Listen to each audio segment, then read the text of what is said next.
Good morning, my loves. Happy Saturday. It's a beautiful morning. I've just been sat here for a few moments listening.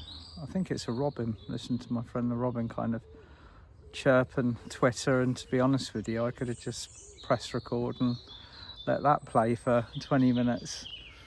I've been off for the week, as some of you may have realised. I wasn't here for the Wednesday Ascension group support or my update yesterday, hence the reason for a Saturday Ascension update.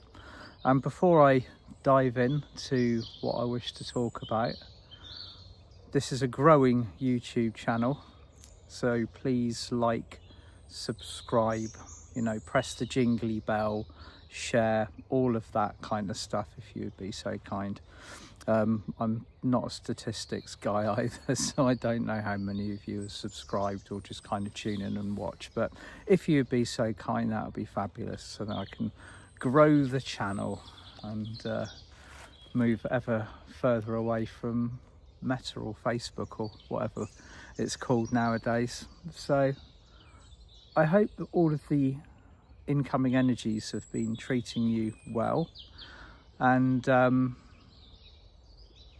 because I've stepped out of the field for a little bit, and I do this deliberately from time to time, in fact I would thoroughly recommend it. It's one of these things where we work hard. We are working incredibly hard with the energies at the moment, with the frequencies that are coming in, what we're assimilating, what we take on board within the cells of our body. A lot of people just think that what we're doing, our ascension process, is just energetic. It's a movement of consciousness, or a movement from ego to the. I mean, if you boil the entire ascension process down, moving from using the kind of the buzzwords 3D, 5D, matrix, all the rest of it, if you boil down what we're doing, we're moving from a structured consciousness or an unstructured consciousness that has existed aligned with the ego of human beings into a more evolved, highly conscious, connected group of souls all living together on the same planet who are functioning from the heart. So that, without all of the other bells and whistles and all of the flashing lights and the displays, what we're actually doing. The process is really, actually, if you look at it on paper, it's simple. What isn't simple is waking people up from thousands and thousands of years of hypnosis, slumber, torpor, living in a matrix designed to be a school of consciousness and spiritual evolution. Earth, Gaia, believe it or not, is one of the toughest schools, or if not the toughest school in the whole of the cosmos. And even the crows are agreeing this morning. It's so that this school that we're all on, I mean, if you are listening to me here now, you will have signed up for this school, and you will most likely be on the pathway of evolution, ascension, higher consciousness, heart-based living, whatever you want to call it. You will have queued up for quite a considerable period of time to make sure that you are here for what you are undergoing at the moment. The chances are that you'd have had repeated incarnations here prior to coming down. It's only the souls that are kind of coming into being here on Earth after 2012 who have less experience. Their experience to transform the planet from density to heart-centeredness wasn't as necessary. They didn't need to go through the karmic lessons. They didn't need the repetitive rinse and repeat of all of the incarnations that perhaps you and I went through. They're coming through at a much higher level. There are children that are being born that, believe it or not, have never been here before, and it shows. They're just coming in to do a very specific job, anchoring higher energies, bringing in a new way of living, bringing in a higher consciousness, completely putting a bowling ball through the 10 pins of the old structure, and by their simple existence they are reforming it at a higher one. That's how energy works. So the entire procedure, the process that we're going through at the moment, because we're holding so much, because the ascension process is not just energetical, it's physical as well, stepping out of the field from time to time is something which is incredibly beneficial. Back in my pushier, the days where I used to push myself a lot harder, and I know we all do it, it's part trauma, part drive. It's part of being a human being. You will inevitably, if you take your foot off the gas for a little bit and things go, you're like, oh, whoa, you know, it feels a bit easy for me. Perhaps I'm going to find something to wind myself up with. That I've seen as a pattern that is very prevalent, particularly in our generation of light workers, those that woke up before 2012, and those that woke up in the period from 2012 to 2020. Those are two very distinctive periods of wake up. The pre-2012s are what we call the way showers. They've been awake for a long time. I've been awake for a long time. I've been kind of navigating my process on this planet as long as I can remember, really. I'm 53 in August. So the whole thing has been a very slow, steady kind of recollection of what I'm actually here to do. You know, grab a bit here, oh, pick up a crystal, that, oh, I'm attuned to them, I love crystals, find out more about crystals, and bit by bit piecing together what the actual process is. Those that woke up from 2012 to 2020, I've kind of named the sentinels. They were awoken by the rising tide of light that was coming into Earth. It was almost from the minute the switch was flicked at the cosmic moment. The light that came into this planet was so structured and so pinpoint that souls woke up. It was like, whoa, okay, what's been going on? Why have I been asleep? And and these are kind of a little bit more. They're a little bit more shock, a little bit more kind of wake up because of circumstances. Trauma that's been occurring, and more importantly, towards the end of that primary decade, that first year, that first 10 years, it was the global heart activation that occurred around 2017, 2018 that really triggered people. So the sentinels awoke due to the soul's process. It's an agreement. But the people that woke up after 2020 and 2022 their process has been even faster still, and they've really kind of walked into what we would maybe regard as the shock value of waking up here on this planet. It would have been because of something they saw on the news, personal circumstances, literally being unable to continue to exist underneath the veil and not see what is truly going on this world, the process that we're actually going through. So the structure of light integration within us is very physical. When we undergo sun flares, I like to call it the sun speaking. You know, our physical orb in the sky, you know, the one that they're currently in the UK actually coming clean about and saying, oh, we're going to dim it to save the environment and everything like that. Well, the actual nuts and bolts of it is they've been doing stuff like that since 1940. It's like a soft reveal. And the consciousness behind this is to try and limit, if you look at the background of it, it's try to limit the quantity of light that comes into the cells of the body. You know, or let's dim the sun, this will stop the ascension process. And it just goes to show just how daft some of these puppeteers really are. And so if you look at the physical process that we are undergoing, the actual physicality of holding light within the body, is something that we need to step back, I feel, and do on a regular basis. If you've taken a lot in, you will need to assimilate it.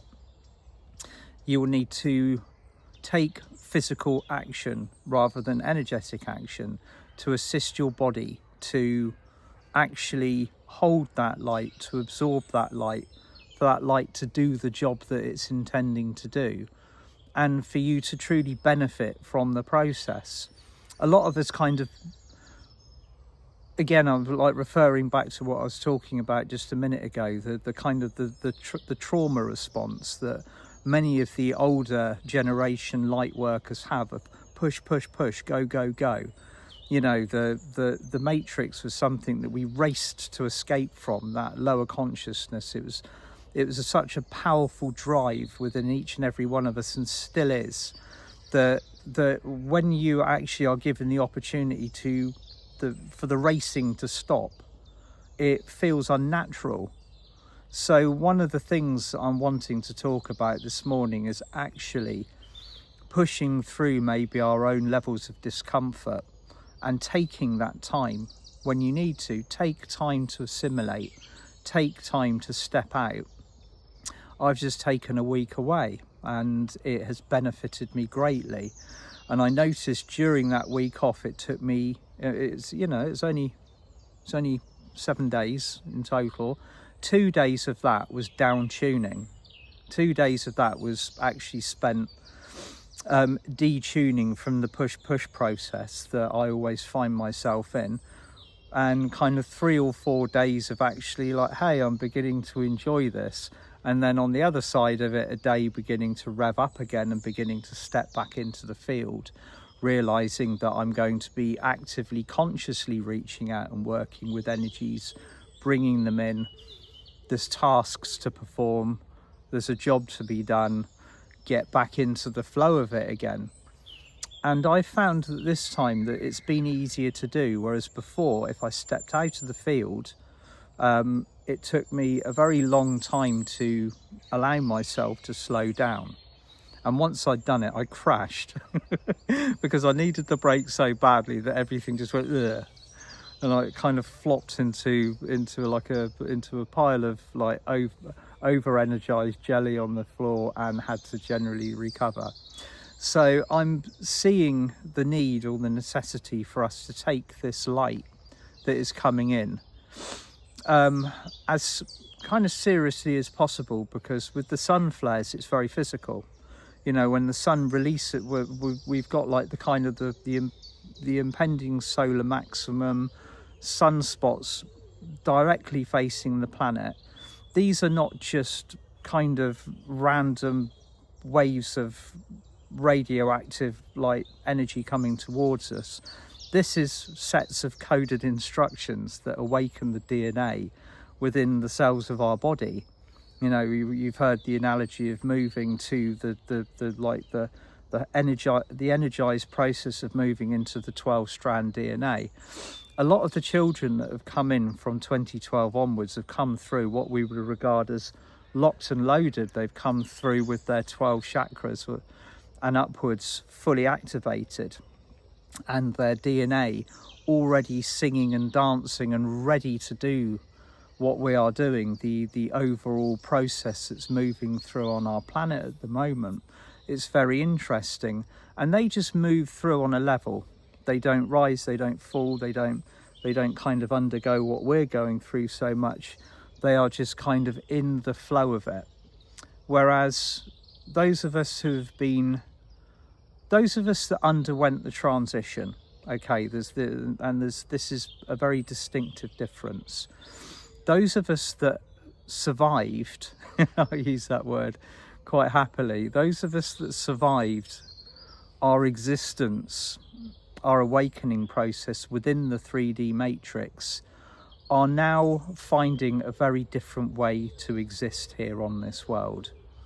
And that's where it becomes tricky, because we do have to take those steps on a day-to-day basis to ensure that we have everything that we need, that our souls are nourished, that our bodies are nourished, that the mind is attended to in a positive and healthy way, that our emotional fields that are doing so much work, so much releasing, holding the burdens of our ancestors and the karmic lineage before us, all of that has been coming out as these waves of light wash in. The stuff that we've been holding on to, the shadows, the locked basements, all of the stuff that's been hidden under the floorboard for countless millennia, it's all beginning to wash out. So if you take a regular period of time, I mean, it could even be so much as like five working days every month where you stop, you step out, you allow your body to detune, to just completely relax. Consciously and unconsciously, we're always online, we're always receiving, we're always in tune with the energies. But when we relax, or when we step out the field, it doesn't mean that we stop receiving.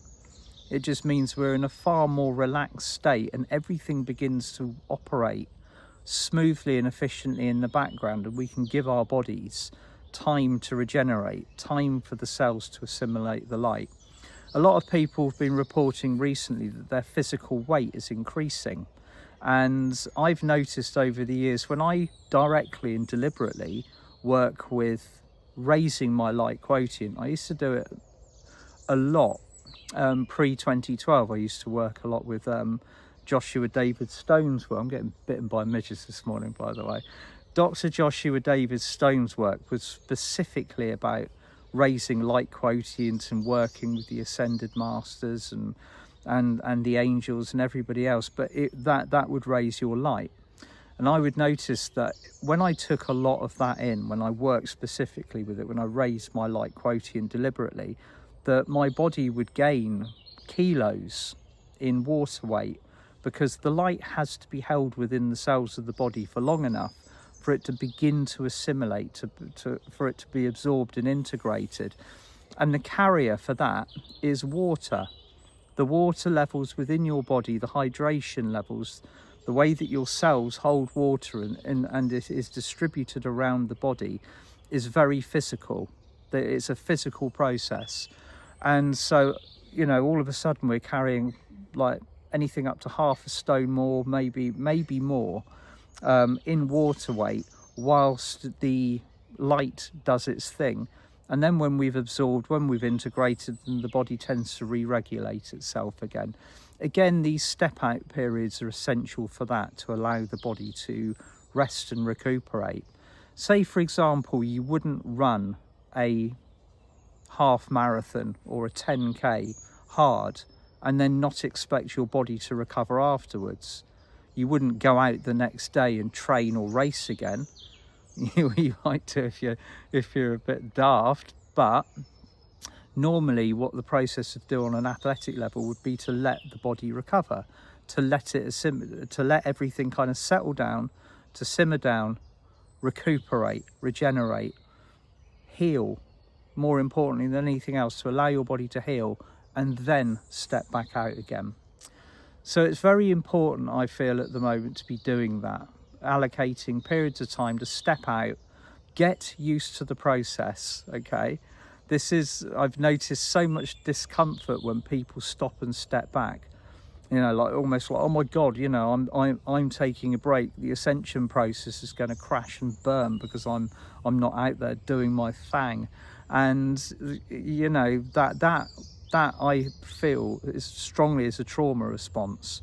Is A, not trusting the process of the universe, and B, not trusting the fact that we can step in and out of these energies without it affecting our process on a regular basis. So yeah, one to be looking at and one to be thinking about. Drink plenty of water at the moment. Make sure that water's purified. Be aware of what you're taking into your body. As we move towards Beltane, which is going to be really, really powerful this year, there is a gathering of the masters at Mount Shasta in California. every year Dr. Joshua David Stone used to hold a gathering at Mount Shasta, and I'm sure these still occur on a very high level now. And on a physical level, people used to come together. On an energy level, everybody comes together. This year, it's something special. There is going to be a clarion call going out, and there are going to be millions of goddesses, ascended masters, and other beings of light coming to Mount Shasta that have never been here before. So get yourselves ready for that energetically. It's going to be brilliant. And on that day, I'm going to be flying to Hamburg because I've got a lovely workshop coming up with Miriam Beck. And just to say, Wags Wednesday will be back on Wednesday, and this week I'm doing a Q&A. So it's going to be a little bit longer than my usual kind of half an hour, 35 minutes, because I missed this week. So please email your questions if you want to pre-email them to info@timwild.com, info@timwild.com. Okay, and I'll look forward to seeing you then. So sending you all so much love, and have a beautiful weekend, and I'll see you all soon. Bye for now.